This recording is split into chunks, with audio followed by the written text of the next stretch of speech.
मित्रांनो, आपल्या सगळ्यांना सध्या साखर कडू झाली आहे, अशा प्रकारची एक चव अनुभवायला मिळत आहे. याचं कारण आहे, की साखरेच्या भावाने जो 50, 60 थेट ₹75 प्रति किलोग्रॅम हा जो दर गाठला आहे, त्यामुळे भल्या-भल्या लोकांना साखर ही कडू लागत आहे.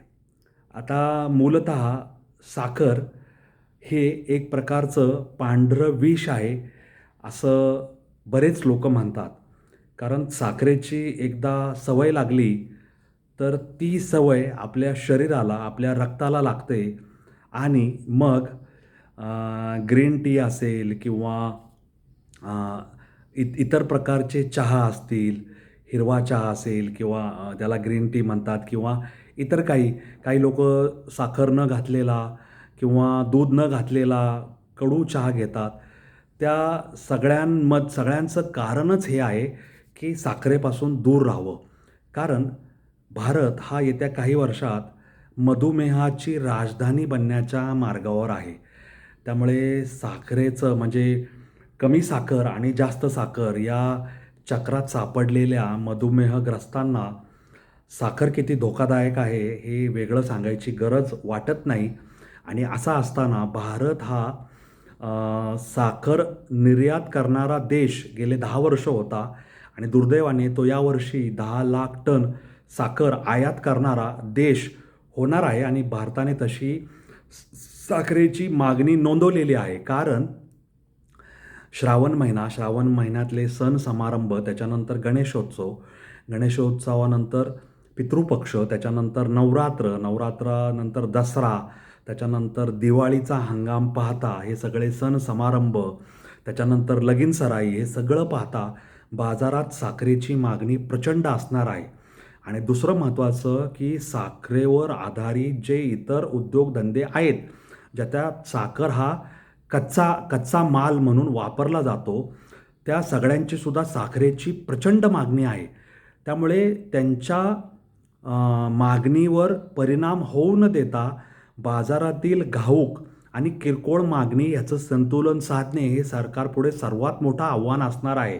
आणि ते सुद्धा येत्या सणासुदीच्या काळात, जेव्हा साखर ही जवळपास ₹70 ते ₹80 किलो ह्या टप्प्यावर जाऊन कदाचित थांबेल आणि विदेशातून साखर यायला किंवा भारतातील, महाराष्ट्रातील साखर कारखाने सुरू होऊन त्यांनी साखर निर्मिती करायला फार वेळ लागणार आहे, हे आपण लक्षात घ्यायला हवं.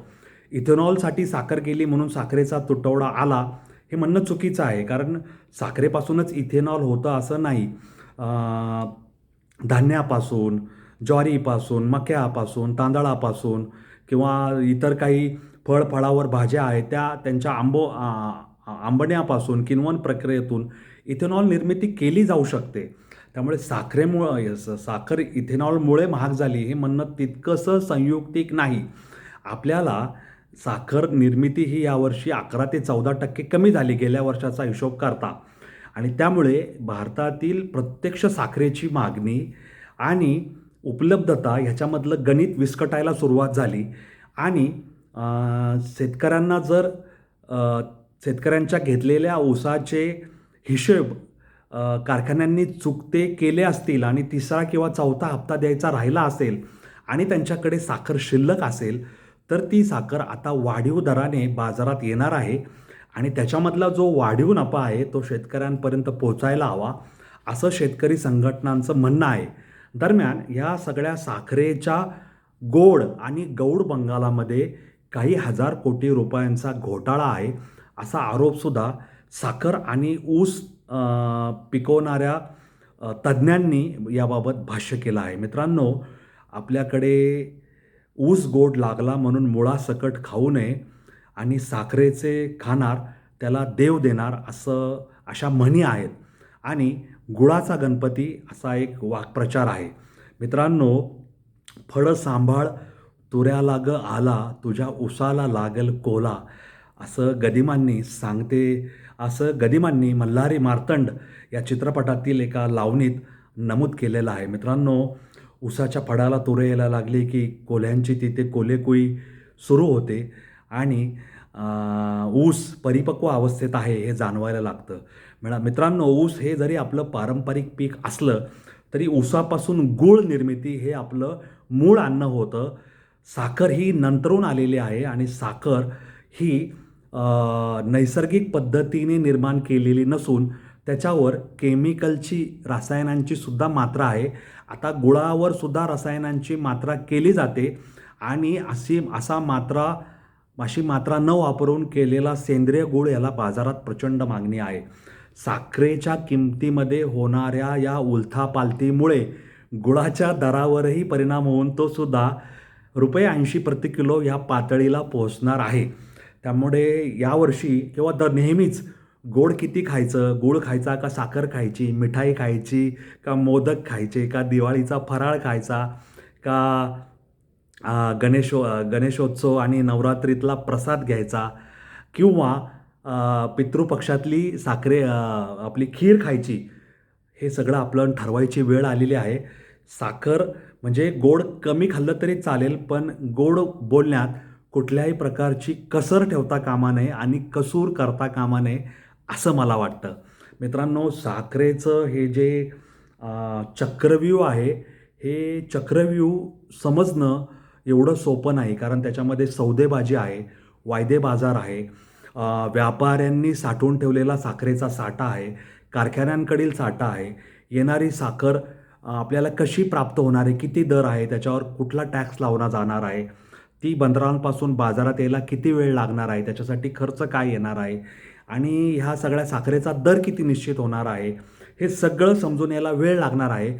परंतु तुर्तास साखरेच्या दराने बाजारात उसळी मारून आपल्या दररोजच्या साखर वापरण्यावर निर्बंध आणण्याचं पहिलं पाऊल टाकलं आहे असं म्हणायला काही हरकत नाही.